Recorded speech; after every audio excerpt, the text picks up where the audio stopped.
Vamos pues a leer la palabra de Dios. Primer libro de los Reyes, capítulo 18, verso 21. Y acercándose Elías a todo el pueblo, dijo: ¿Hasta cuándo claudicaréis vosotros entre dos pensamientos? Si Jehová es Dios, seguidle, y si Baal, id en pos de él. Y el pueblo no respondió palabra. Amén. Alabanzas a Dios. Siéntense, hermanos, por favor.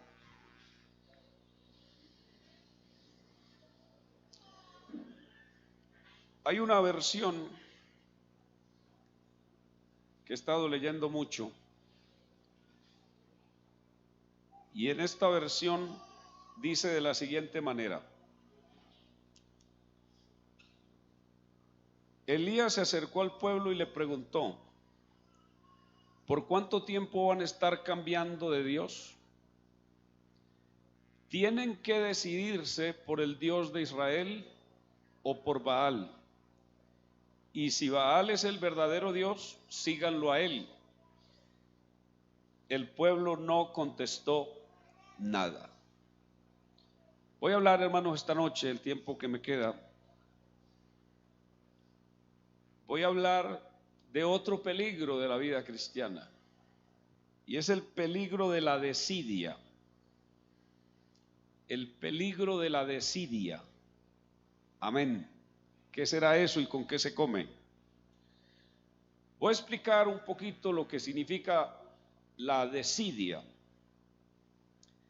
Desidia es un término que procede de un vocablo latino que hace referencia a la negligencia o a la inercia. La desidia, por tanto, está asociada a la falta de cuidado o aplicación y a la apatía. La desidia puede asociarse a la dejadez, la indolencia, el desgano, el desinterés, la holgazanería, la pasividad y la vagancia que un individuo manifieste frente a una determinada situación. Voy a ponérselo en castellano para que lo entendamos. La desidia es la falta de decisión, pero no tiene que ver con la decisión en sí, sino el no decidir bien. Cuando no decidimos bien, cuando no tomamos la decisión correcta, cuando no tomamos la mejor decisión, o cuando tomamos la decisión equivocada, estamos cometiendo un error muy grande o un pecado, y se llama el pecado de la desidia. ¿Cómo se llama? Amén. No le vaya a poner ese nombre a la señora suya. Oiga, doña Desidia. Sí. Mi esposa llama Esnidia, no Desidia. Ella llama Damaris Esnidia. Sí. Para que lo tenga en cuenta. Amén. Si le nace una niña estos días, no la vaya a poner desidia, porque el pastor predicó sobre la desidia. Acuerde que la desidia es un pecado y que la desidia es un error. Este pecado o este error lo suelen cometer o lo solemos cometer todos. Todos. Usted está expuesto a él y yo estoy expuesto a él. Por eso estoy hablando de que es un peligro. Y cuando a mí me hablan de un peligro, me están diciendo que me tengo que cuidar, ¿cierto? Usted va pasando por alguna parte y ve por un piso mojado y le colocan ahí una advertencia, le colocan ahí una señal que está indicando que hay peligro, y usted se mete y se cae ahí patas arriba y se quiebra la cabeza. ¿Qué pasó? Voy a ponerle una demanda a esta gente porque tenían el piso liso. No, señor, usted no vio. Mire lo que dice ahí.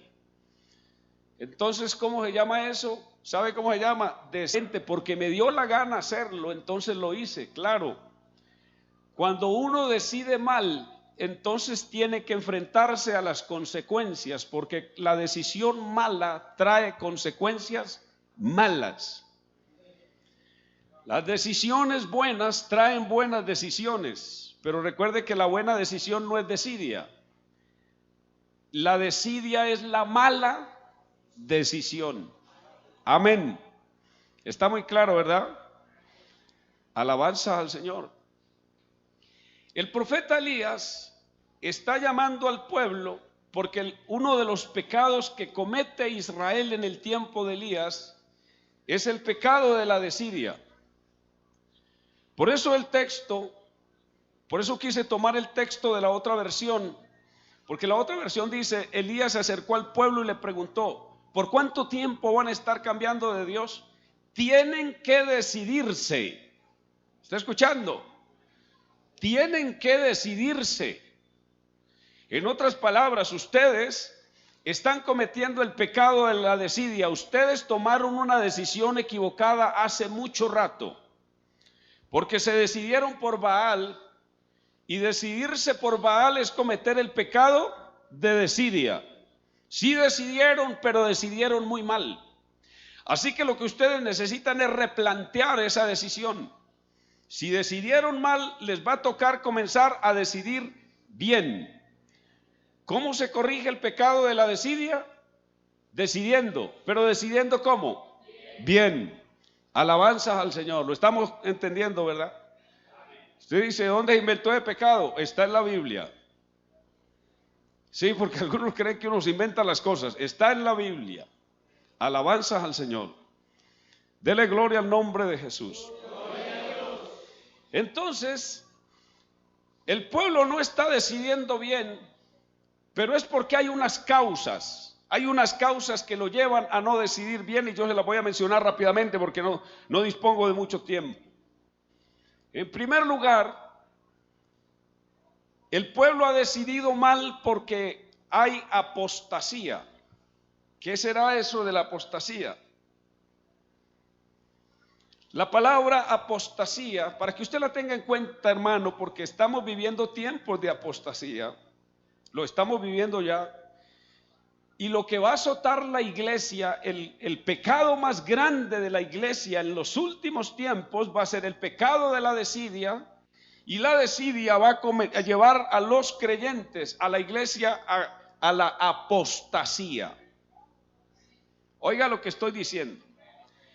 La palabra apostasía significa renunciar, pero renunciar a lo verdadero y decidirse por lo equivocado. Mire qué interesante.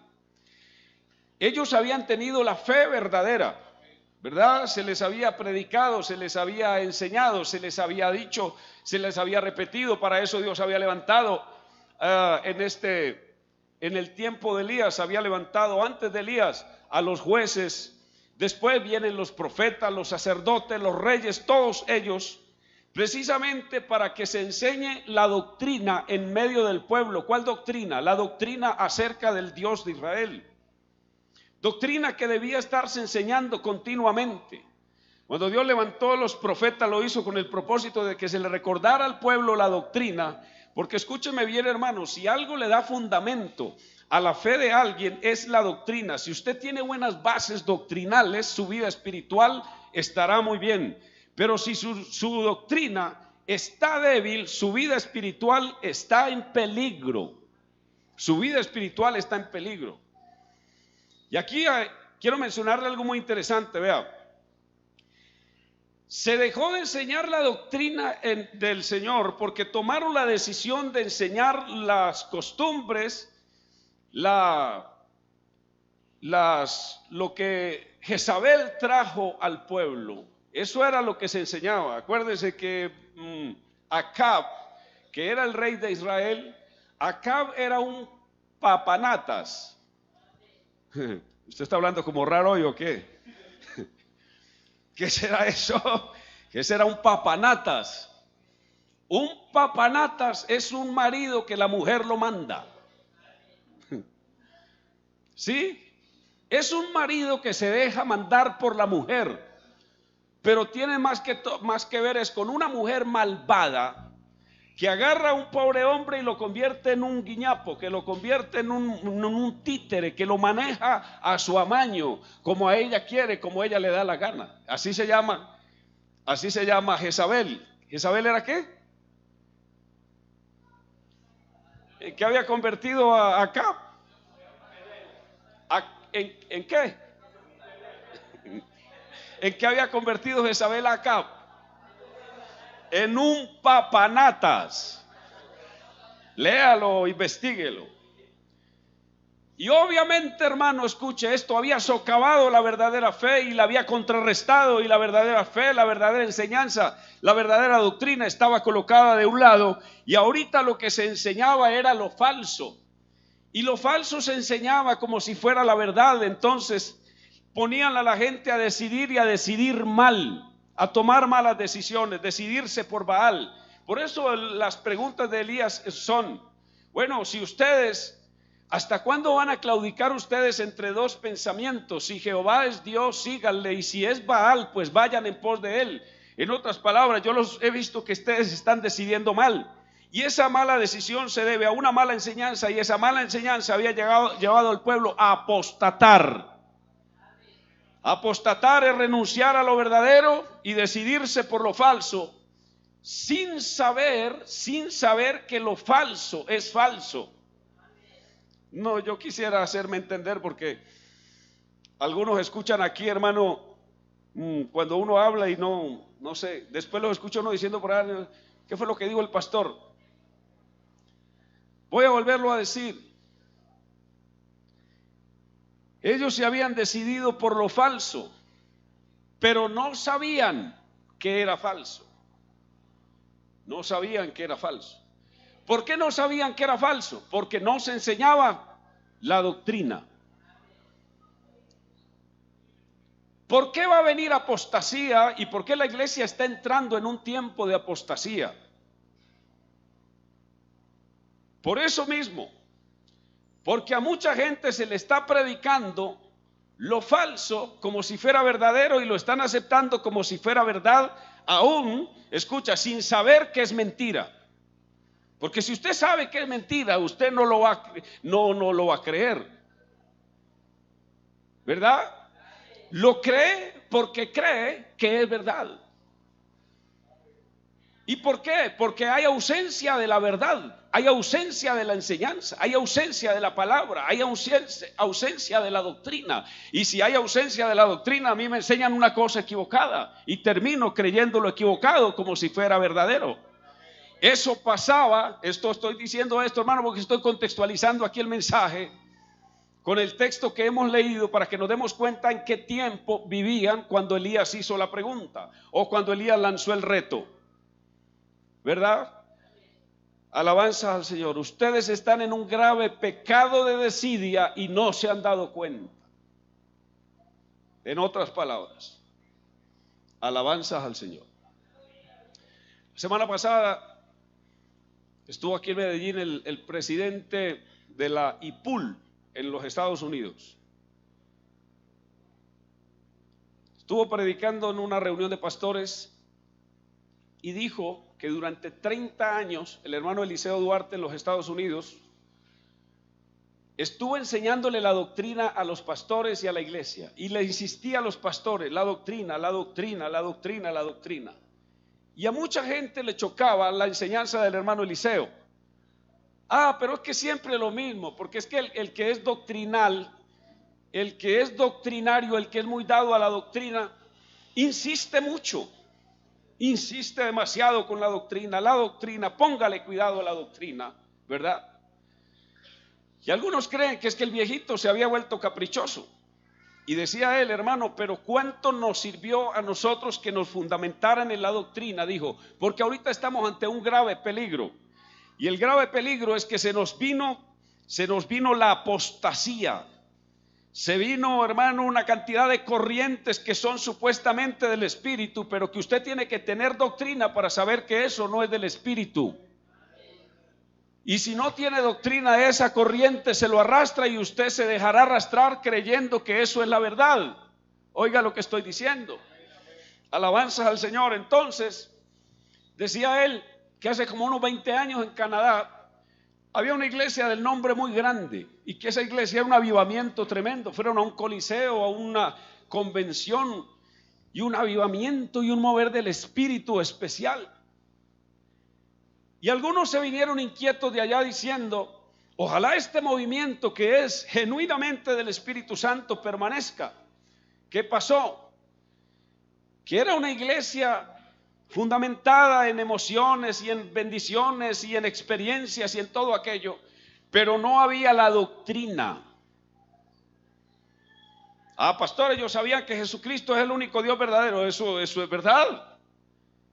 ¿Cuál es el único Dios verdadero? Jesucristo es, lea 1 Juan 5:20, este es el verdadero Dios y la vida eterna.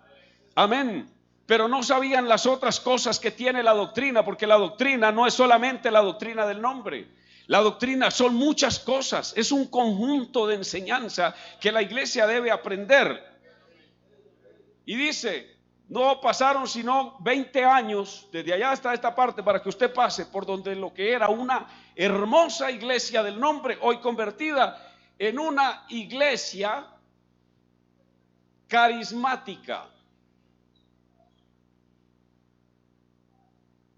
¿Qué son los carismáticos? Los carismáticos, y me va a disculpar aquí cualquiera que me escuche, los carismáticos son movimientos católicos romanos que tratan de parecerse mucho a los evangélicos en su forma de cantar, aún hasta en su forma de vestir, en su manera de hacer el culto y todo eso, pero no hay una fundamentación espiritual o doctrinal, no la hay. Y como no la hay, entonces yo soy carismático y me da lo mismo meterme allí que meterme allá. Para mí están bien todos. Eso se llama ecumenismo. El ecumenismo aboga porque toda la gente se sienta cómoda en cualquier parte. Que yo soy de tal iglesia, pero aquí me siento bien. Soy de tal doctrina, pero allí me siento bien. Eso lo que está diciendo es que esa persona está viviendo en tiempos de apostasía. Alabanza al Señor. Alguien dele gloria al nombre de Jesús. Entonces, en el tiempo de Elías había apostasía porque había desaparecido la enseñanza. La enseñanza nos pone a nosotros en la falta de enseñanza, la falta de doctrina pone a la iglesia en un peligro muy grande. ¿Cómo se llama el peligro? La desidia. El decidir mal, creyendo que estoy decidiendo bien, pero resulta que mi decisión fue equivocada y he cometido el pecado de la desidia sin darme cuenta. Por eso Elías aparece para decirle: ustedes están en un grave error, ustedes están en un grave pecado y les va a tocar decidir bien de aquí en adelante para que las cosas cambien. Porque si no deciden bien, las cosas no van a cambiar. Mire, hermano, lo que a la iglesia se le avecina, y yo no necesito ser profeta para decirlo, pero conozco algo de la Biblia, pero lo que a la iglesia se le acerca son tiempos de mucha apostasía. Ya lo están viendo en muchas partes. En muchas partes. Y la apostasía comienza, como decíamos esta semana aquí en uno de los temas, el tema del martes que estuve predicando acerca de la presencia de Dios. ¿Lo recuerdan? Los que vienen al culto el martes. Alabanza al Señor. Que hay pecados que comienzan es con el ministerio y que se van haciendo extensivos al pueblo de Dios en general. Por eso mencioné a Elí. El pecado fue con Elí. No fueron los hijos de Elí, no. El pecado fue del viejo. Lea usted bien la Biblia y verá. Y el pecado de un ministro se hizo extensivo a una familia y por ende a un pueblo. Y lo dejó ¿cómo? Sin gloria. Porque traspasada fue la gloria de Israel en aquel tiempo. Lo mismo nos está pasando a nosotros. Y estoy diciendo que no tengo que ser profeta ni hijo de profeta para decir esto. Pero usted tiene que tener el conocimiento doctrinal y el discernimiento espiritual para darse cuenta que en este tiempo estamos. Nos llenamos de muchos pastores, pero los muchos pastores que hay carecen, la mayoría carecen de doctrina. Y lo que están enseñando es cualquier cosa. Y están enseñando, son emociones, despertando emociones, y yo no estoy en contra de las emociones, no, ¿cómo voy? Yo tampoco soy un palo, yo tampoco soy una piedra. A todos nos gusta sentir, ¿verdad, hermano? Pero el evangelio y la fe cristiana no se fundamenta en emociones, sino en conocimiento. ¿Me está escuchando? Conocimiento, una cimentación, una fundamentación espiritual basada en el conocimiento doctrinal, en el conocimiento de la palabra de Dios. Acuérdese lo que dijo el Señor: cualquiera que me oye estas palabras, ¿cuál es? La enseñanza de Él, la doctrina de Él, y las hace, las vive, las practica. Lo voy a comparar a un hombre que edificó su casa sobre la roca. ¿Y qué dice? Vinieron vientos, vinieron ríos y soplaron vientos y dieron con fuerza, con ímpetu contra aquella casa, y no cayó porque estaba fundada sobre la roca. ¿Y qué quiso decir el Señor con una casa fundada sobre la roca? El que me oye estas palabras, el que escucha mi enseñanza, el que se dedica a recibir mi instrucción, está cimentando su vida sobre una roca. Y puede venir lo que venga y ahí va a estar. Puede venir el río, puede soplar el viento. Y déjeme decirle, hermano, que los ríos de apostasía se están viniendo y los vientos de apostasía han comenzado a soplar. ¿Quién va a quedar? El que esté fundamentado sobre la roca. Gloria al nombre de Jesús. Gloria al nombre de Jesús. Alabanzas al Señor. Por eso preocupa que el pueblo de Dios no tenga el discernimiento que se necesita para esta hora. Y el discernimiento no lo tiene porque le falta la doctrina, le falta la enseñanza, las palabras de Dios, las palabras del Señor. Cualquiera que me oye estas palabras, ¿está escuchando? Cualquiera que las oye es cualquiera que me escucha, cualquiera que le pone en práctica mi enseñanza. Ese va a permanecer. Alabanza al nombre del Señor. ¿Sí? Pero el que no, lo va a agarrar los vientos de apostasía y los ríos de apostasía y se lo van a arrastrar. Porque cualquiera que oiga mis palabras y no las haga, no las viva, no las practica, entonces le voy a comparar a un hombre que insensato. Está hablando de vida espiritual, hermano. Está hablando de vida espiritual, que edificó su casa sobre la arena. Y en este tiempo hay gente que está edificando su vida sobre la arena. Y edificar sobre la arena es un terreno de apostasía. ¿Me está escuchando? Ahí no hay fundamento, ahí no hay nada. Tranquilo, hermano, que venimos y pegamos una sudadita y unos cuantos brinquitos aquí en el culto y con eso es suficiente. No, eso no es suficiente. Alabanza al Señor. Lo que es suficiente es que usted tenga la doctrina, que usted tenga la enseñanza, que usted tenga la palabra. Es la palabra la que lo va a fundamentar en la fe. Dele gloria al nombre de Jesús. Entonces se nos vienen tiempos de apostasía. Sí, ya los estamos viviendo. Ya. Y para los tiempos de apostasía se necesita quien hable la verdad. ¿Quién le diga al pueblo y quien rete y desafíe al pueblo? ¿Hasta cuándo van a seguir ustedes en la desidia? Van a tener que tomar una decisión porque la situación se va a poner todavía peor. Hay poder en el nombre de Jesús. Hay poder en el nombre de Jesús. Y esa apostasía, escúcheme bien, conduce a otra cosa que había en el tiempo de Elías y es la rebeldía. La rebeldía dentro del cristianismo o dentro de un pueblo de fe, como el caso del pueblo de Israel, la rebeldía fue el producto, escúcheme bien, de la desidia la apostasía, y de la apostasía la rebeldía. Hemos dicho que hay una rebeldía con causa o una rebeldía buena. Si hay una rebeldía buena, ¿cierto? Yo lo he predicado, que hay una rebeldía buena. Sí. Lo que pasa es que hay que venir a todos los cultos. Amén. Pero hay una rebeldía que obviamente es del maligno, del diablo. Hay una rebeldía mala. Y hoy nos quejamos de la rebeldía, principalmente de la rebeldía de nuestros niños y de nuestros adolescentes. Nos estamos quejando mucho, hermano, esos muchachos son rebeldes, esos muchachos no obedecen, esos niños, hermano, ¿qué hacemos con ellos? Pero resulta, escúcheme bien, que todo esto tiene una razón de ser. El niño, el adolescente, el joven no es rebelde porque sí, es por algo.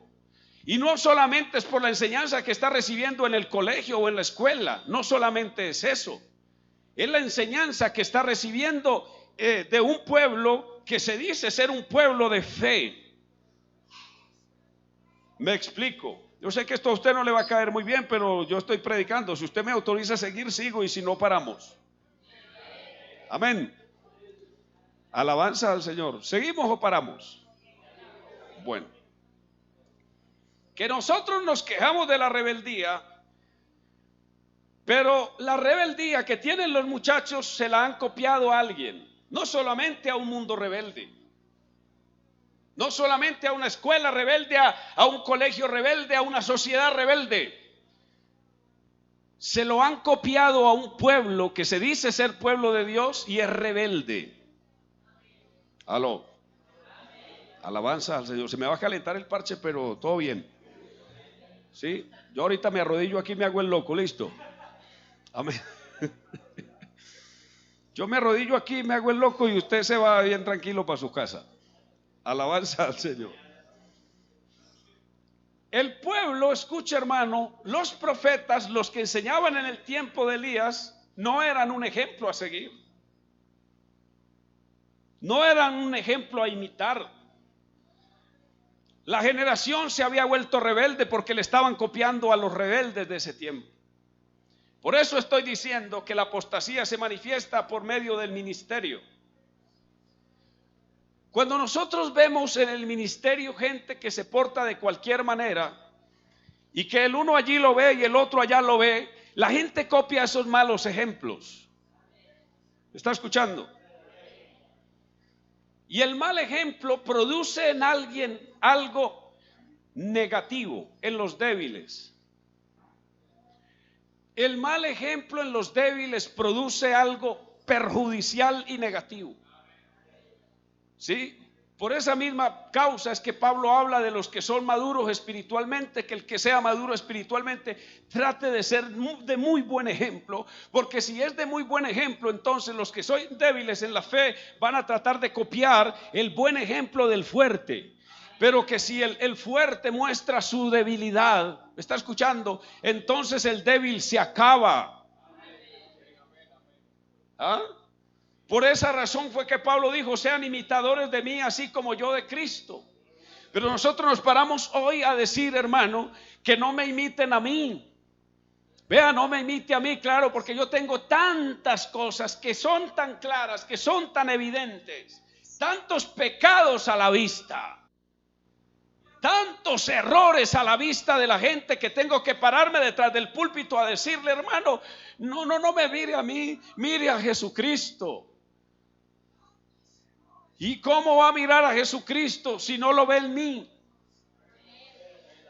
Él, para ver a Jesucristo e imitar la fe, tiene que verla en alguien. Amén. Alabanza al Señor. Y tiene que ver a Cristo vivo en alguien. ¿Cómo veo yo a Cristo vivo en alguien? Hermano, porque cuando Cristo toma la vida de una persona, la cambia, la transforma, y ese hombre o esa mujer se convierte en un imitador de Cristo. ¿A quién está imitando? Él no está imitando las modas mundanas, no está esperando a ver qué sale de nuevo por allá para imitar. Él tiene siempre una meta a seguir: voy a imitar a Jesús. Hermano, pero es que este mundo está haciendo las cosas de otra manera. No importa.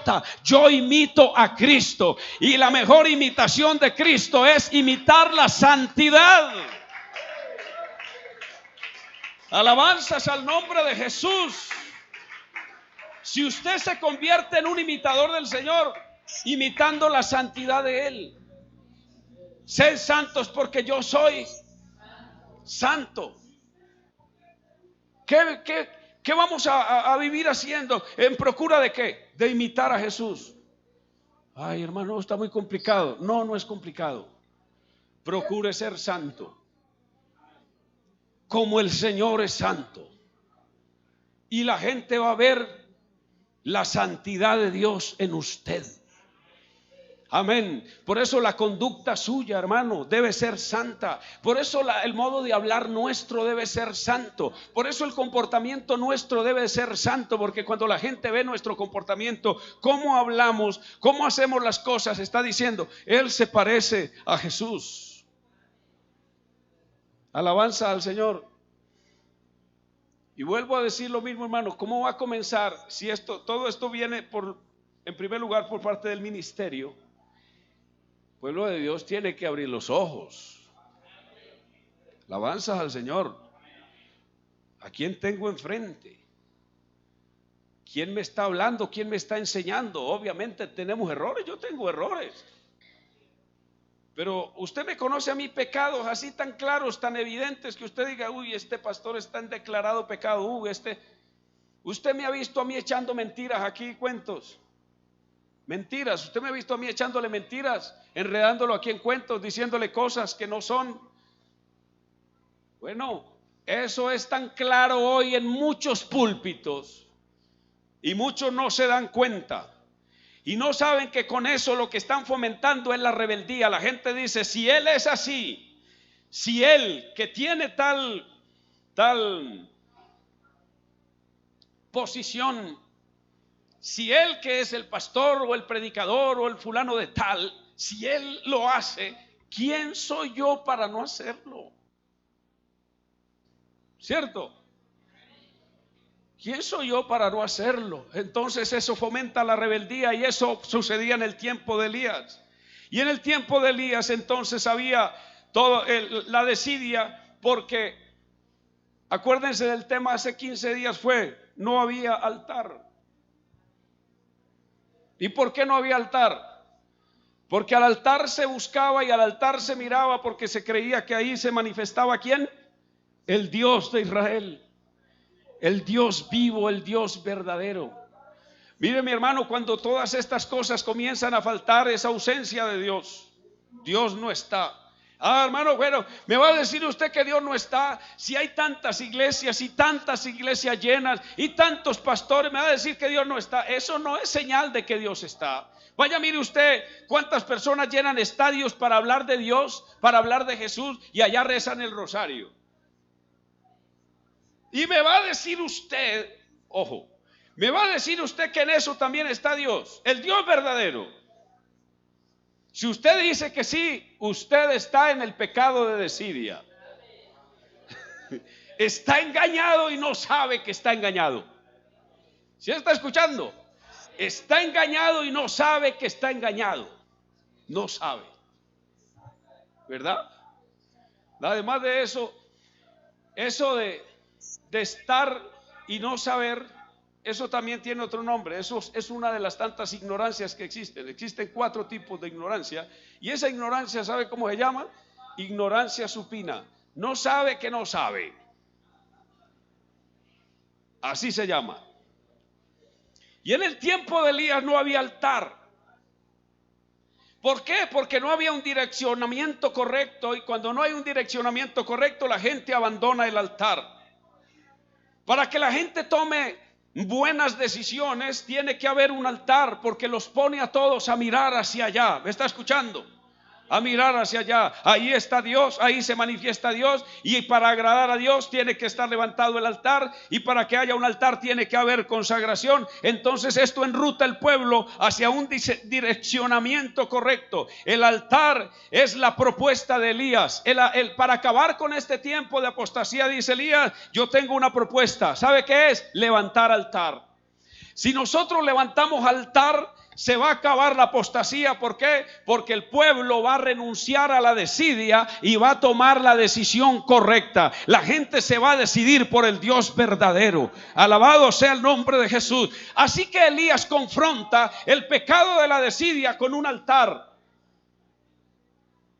Como ustedes están engañados y no saben que están engañados, yo les voy a demostrar que están engañados.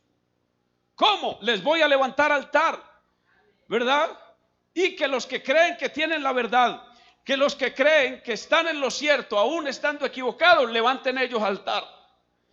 el Dios verdadero tiene que responder. Amén, hermano. Alabanzas al nombre de Jesús. Ustedes se van a dar cuenta que no es suficiente correr, que no es suficiente saltar, que no es suficiente hacer el trencito, porque ya en algunas iglesias hacen el trencito. ¿Usted sabía eso? Sí, hacen el trencito y todo eso. Y eso se ve bonito. Le digo una cosa, humanamente a mí me parece eso bonito. Yo aquí no lo estoy satanizando. A mí me parece eso bonito, que salte con un brinquito y tal. Bueno, todo eso, ¿verdad? Y el bailecito y todo. Eso se ve muy bonito. Pero ¿quién creyera, hermano, que en muchos lugares, no en todos, pero en muchos lugares donde se ve eso, ahí es una muestra clara de engaño? En muchos, no en todos.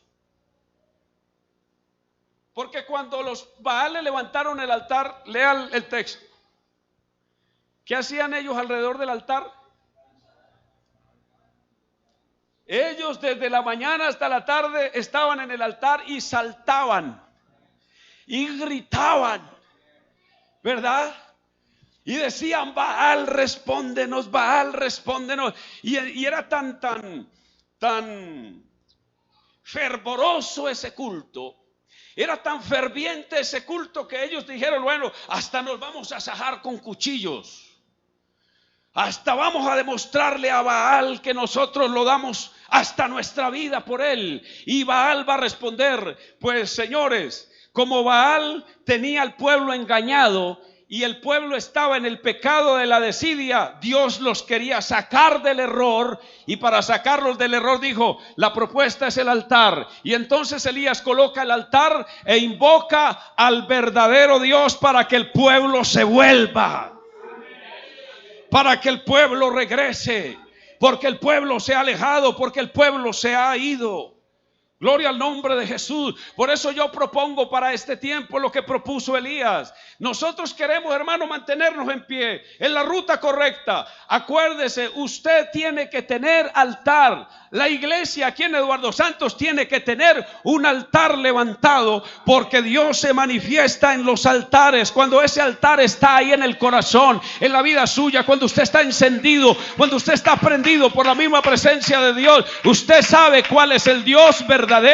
Usted sabe cuál es el Dios vivo, y nadie lo va a sacar de ahí. Usted ha tomado la decisión correcta. Gloria al nombre de Jesús. Además, el altar me habla de sacrificio. Y lo que el profeta está diciendo: para salir de la desidia hay que sacrificarse. Hay que tomar la decisión más difícil. ¿Ah? Si quieren que el cielo se abra, va a haber que tomar la decisión más difícil. Por eso vivimos tiempos de apostasía, porque a la gente ahorita le gusta todo lo más fácil. Por eso la decisión más fácil es la más fácil.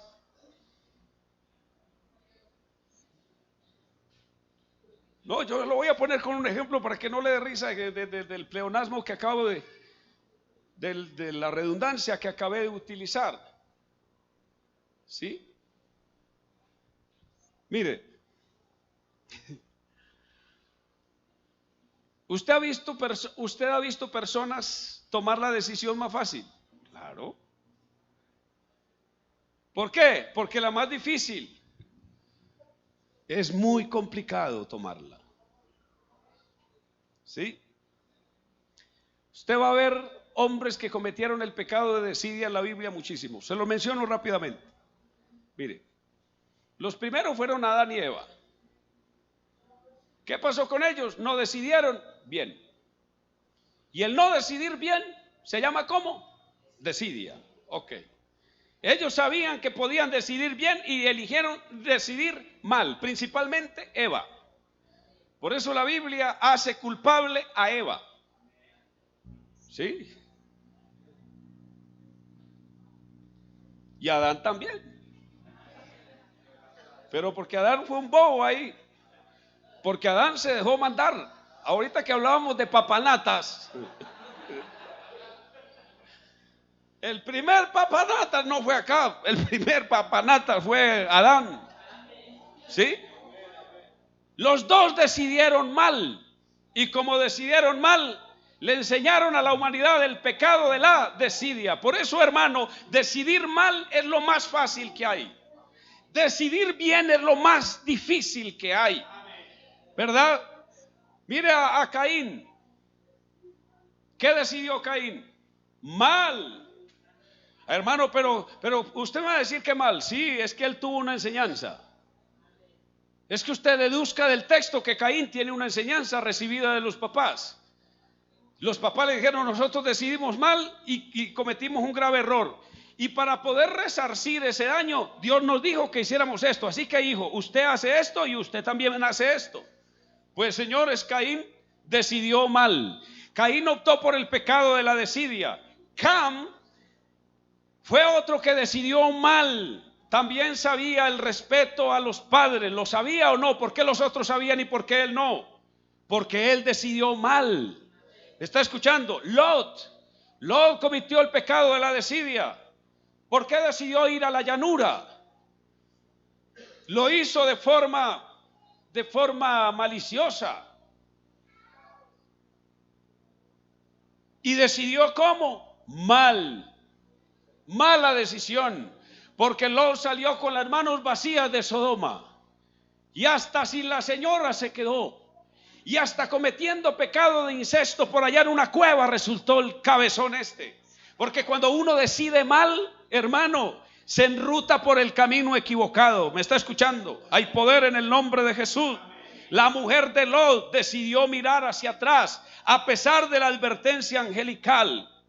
Escapa por tu vida, no mires tras ti, no pares en toda esta llanura, escapa al monte. ¿Por qué miró hacia atrás? Porque a ella también la tomó o la sobrecogió el pecado de la desidia. Decidió mal. Esaú decidió mal. Decidió vender la primogenitura a sabiendas de que la primogenitura era el privilegio más grande que tenía un hijo en aquel tiempo. La vendió, decidió mal. Por eso la escritura dice que cuando ya él se arrepintió, no hubo oportunidad para el arrepentimiento. A veces uno toma caminos equivocados y quiere devolverse y ya no hay manera de devolverse.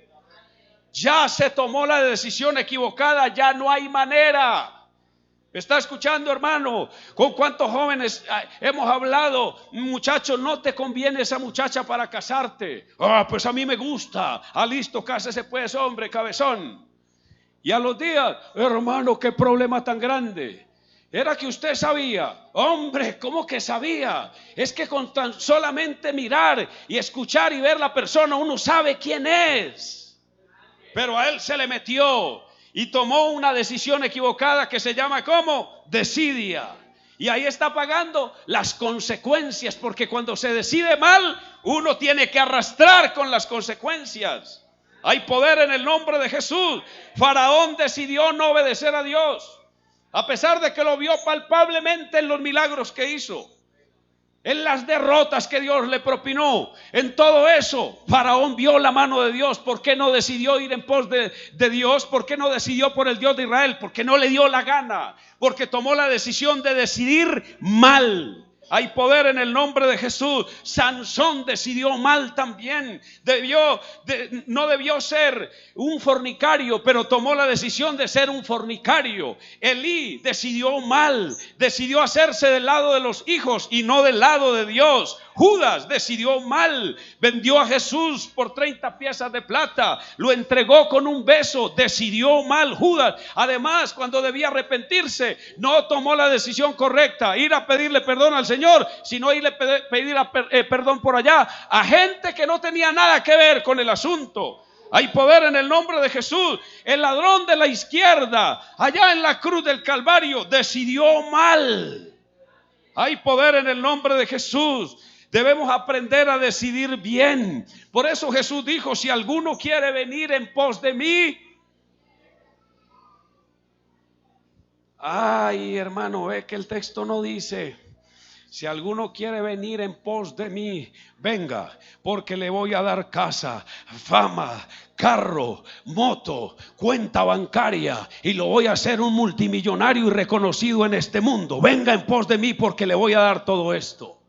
Qué interesante que el Señor no le prometió eso a nadie, porque eso para el Señor son bagatelas.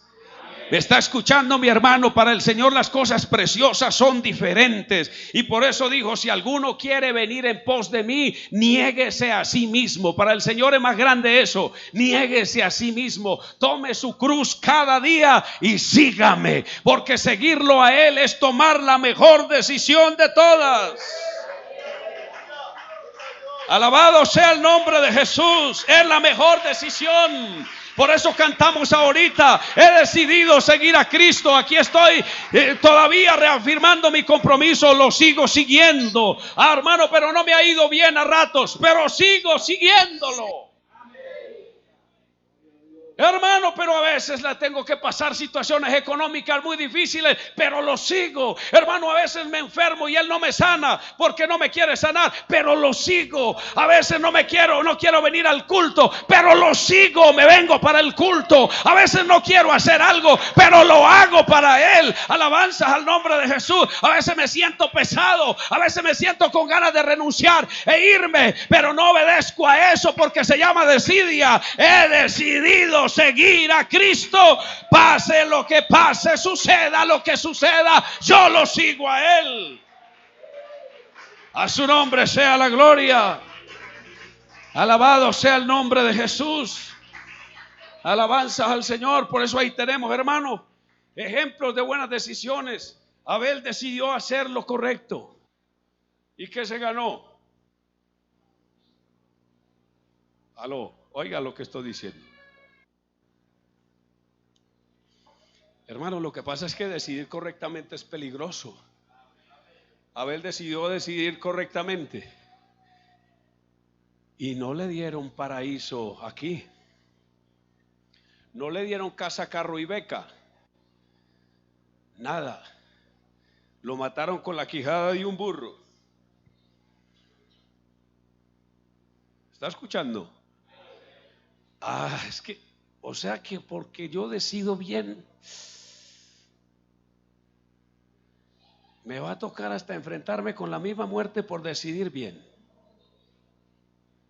Aló, piensen en eso que estoy diciendo.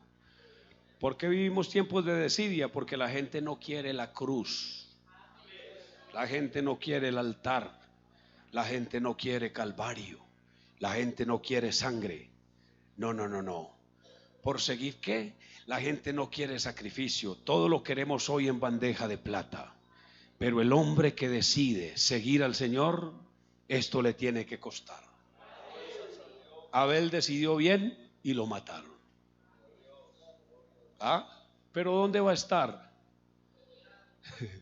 ¿Dónde va a estar Abel? Yo me lo imagino cuando resucite esa multitud vestida de ropas blancas de Apocalipsis. Por ahí dentro de esos va a estar él. Alabanzas al nombre del Señor y cantando un nuevo cántico arriba. Alabado sea el nombre de Jesús. Y todos los que tomaron decisiones para ellos correctas, ¿sabe dónde van a estar? En la gran tribulación diciendo: ¡ay! ¡ay! ¡ay! Y si fuera la gran tribulación, el lago que arde con fuego y azufre, donde el gusano de ellos no muere y el fuego nunca se apaga. Oiga, a mí me impactó mucho eso, hermano, porque me gusta indagar, me gusta investigar. ¿Por qué dice donde el gusano de ellos no muere? Le voy a explicar solamente una partecita. ¿Por qué dice donde el gusano de ellos no muere y el fuego nunca se apaga? Sucede que el día que usted resucite de entre los muertos, ¿sabe cómo va a resucitar usted? Usted no va a resucitar con esa mecha de cuerpo que tiene ahí.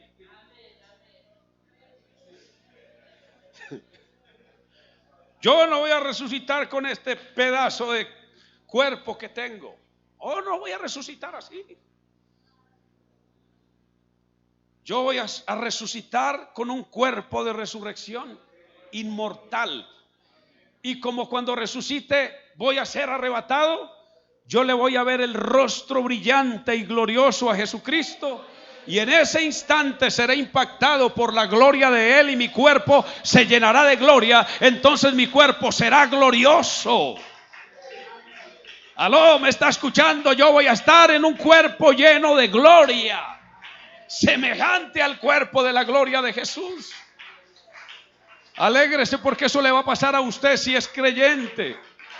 Si toma la decisión de Abel, si toma la decisión de Abel, eso le va a pasar a usted y me va a pasar a mí. Pero los que cometen el pecado de la desidia, ¿sabe dónde van a terminar? Ellos van a resucitar de una vez. Y sabe, hermano, que la Biblia da a entender que van a resucitar con los mismos cuerpos con que murieron. Qué tremendo que la Biblia tenga un tema bastante largo y extenso para los cuerpos de los creyentes en Cristo, de los justos, de los fieles. Léalo. La Biblia describe con qué cuerpo resucitan los creyentes. Se siembra cuerpo animal. El que usted tiene es un cuerpo animal. No le diga animal el que está al lado, pero usted tiene, usted tiene un cuerpo de animal. Disculpe, hermano, que los demore más. Termino aquí. Es que estamos en algo muy interesante. Alabanza al nombre del Señor. ¿Sí? Se siembra cuerpo animal, pero resucita ¿qué? Cuerpo espiritual. Así dice la Biblia. Se siembra en corrupción, resucita en incorrupción. Se siembra en deshonra, resucitará en gloria. ¿Está escuchando? Y está diciendo, ¿para qué cuerpo? Dígale que está a su lado, para el cuerpo tuyo y para el cuerpo mío. Lo está diciendo para los creyentes. Pero para el inconverso dice que va a resucitar y va a tener un cuerpo donde el gusano de ellos no muere. Entonces está hablando de un cuerpo así. Para acabar de ajustar un cuerpo así al que se lo comen los gusanos y se lo comen los gusanos y se lo comen los gusanos y no mueren. Y el fuego nunca se apaga. Ay, pastor, ¿de dónde sacó eso? Lo saqué de la Biblia. Alabanza al Señor. No es como dicen los adventistas del séptimo día, ni como dicen los testigos de Jehová, ni como dicen otras religiones, que simplemente van a ser cortados, van a ser aniquilados, no van a existir más. La Biblia da a entender, se levantarán en sus propios cuerpos. Hay poder en el nombre de Jesús. Por eso escúcheme bien, mi hermano, nosotros tomamos la mejor decisión, pero estamos amenazados por la desidia, y como estamos amenazados por la desidia, usted va a tener que sostenerse en la decisión que tomó. Un día le dijo no al mundo, un día le dijo no al pecado, un día le dijo no al diablo, porque le dijo sí a Jesucristo. Y por decirle sí a Jesucristo, usted ha tenido que ir y vivir y experimentar momentos difíciles, momentos muy complicados, y seguro se vendrán otros peores, pero déjeme decirle que aunque se venga lo peor, usted va sostenido de la mano de aquel a quien usted está siguiendo. Él dice: venga en pos de mí, venid en pos de mí. Sigámoslo a Él, sigámoslo a Él. Alabanzas al Señor. Enoc tomó la mejor decisión. ¿Por qué tomó la mejor decisión Enoc? Porque decidió el buen camino. Y como decidió el buen camino, dice: caminó pues Enoc con Dios. Y desapareció porque ¿quién se lo llevó? Desapareció porque Dios se lo llevó. Usted tomó la decisión por el Señor, siga con el Señor. Siga con Él. Siga por el camino. Jesús es el camino. Él es la verdad, es la vida. Siga por el camino. Alabanza al Señor. A pesar de que otros estén renunciando, usted no va a renunciar. Usted dice: no, yo sigo para adelante. Alabado el nombre de Jesús. Otros me están diciendo que me vaya para otra parte o que me vaya a hacer no sé qué cosa. No, yo voy a seguir. Y un día usted también va a desaparecer de aquí, de esta tierra, porque los que toman esa decisión, el Señor se los va a llevar. Él mismo, con voz de mando, con voz de arcángel y con trompeta de Dios, descenderá del cielo, y los muertos en Cristo resucitarán primero, y nosotros, los que vivimos, los que hayamos quedado, seremos también como Enoc, arrebatados, porque usted está siguiendo al Señor de gloria. Alabado sea el nombre de Jesús. Alabanzas al Señor. Yo voy a terminar con esto, hermano, y el tema es bastante largo, pero voy a terminar con esto. Voy a pedir el favor que usted esté de pie. Mire, hay una cosa que el pueblo de Dios necesita hoy, y que quizás a eso fue que Elías llamó al pueblo en aquel tiempo, para tomar la mejor decisión, la decisión correcta, la decisión acertada. ¿Sabe qué se necesita? Sabiduría. Y no sabiduría de esta tierra, sino sabiduría de arriba. Y por eso es que la Biblia dice que si alguno de vosotros tiene falta de sabiduría, pídala a Dios. Usted siente, hermano, que lo sacuden estos tiempos, con todas las cosas que están proponiendo y con todas las cosas que se vienen. Le va a tocar pedirle sabiduría a Dios para tomar la decisión correcta. Usted está enamorado y se quiere casar, pídale a Dios sabiduría. ¿Para qué? Para que tome la decisión acertada. Para que no se vaya a echar una cruz diferente. Para que no lo vayan a crucificar con la cabeza para abajo. ¿Oyó? Necesitamos pedir sabiduría a Dios. No sé si alguien esta noche quiere acercarse al Señor y hablar con Él y decirle: Señor, yo soy esa persona que necesita sabiduría. He tomado decisiones malas. He cometido el pecado de la desidia, no solo en el camino del Señor, sino en muchos asuntos. ¿Sabe ustedes, mi hermano, con qué fue probado Salomón? Dijeron: si este rey es sabio, este rey sabe tomar la decisión correcta. Pero si este rey no es sabio, si este rey no es de Dios, él va a tomar la decisión equivocada. Tráiganme el niño, dijo Salomón, tráiganme el niño y pónganlo aquí. Y yo escucho aquí a dos mujeres que están disputando acá, y la una dice que es de ella y la otra dice que es de ella. Yo quiero probar aquí quién es la mamá de ella. Tráiganlo. Y qué interesante que después de que el rey hace esto, dice la Biblia que todo el pueblo conoció que en el rey había sabiduría de Dios para juzgar, para tomar una decisión acertada, para tomar una decisión correcta. Alabanzas al nombre de Jesús. Disculpe, hermano, discúlpeme que lo haya dejado hasta esta hora, pero necesitamos esto. Mire, necesitamos esta palabra y necesitamos estos instantes, estos momentos. Hable con el Señor. Pongamos la congregación de aquí de Guardo Santos en las manos del Señor. Pongamos nuestras vidas y nuestra familia en las manos de Él. Señor Jesús, soberano Dios, ayúdanos, Señor Jesús, en los tiempos que estamos viviendo actualmente, Señor Jesús. Necesitamos, Padre Celestial, que tú nos ayudes a tomar la decisión correcta, Señor Jesús. Sí, Padre Celestial, sé que tomar la decisión correcta es complicado, porque todos los que tomaron la decisión correcta, algo se les vino encima. Señor, yo sé que hubo un Juan el Bautista que tomó la decisión correcta y terminó con la cabeza en un plato. Sé que tú tomaste la decisión correcta y terminaste en una cruz. Señor de la gloria, sé que los apóstoles tomaron decisiones correctas y muchos de ellos fueron apedreados. Muchos de ellos fueron muertos, decapitados. Todo el que toma la decisión correcta, Dios mío, algo se le tiene que venir encima. Pero por sobre todo, Señor, la gracia y la bondad tuya es la que está con nosotros, amado Padre Celestial. Necesitamos que nos dé las fuerzas en este tiempo para seguir, para poder perseverar, Señor de gloria, en el nombre glorioso de Jesús.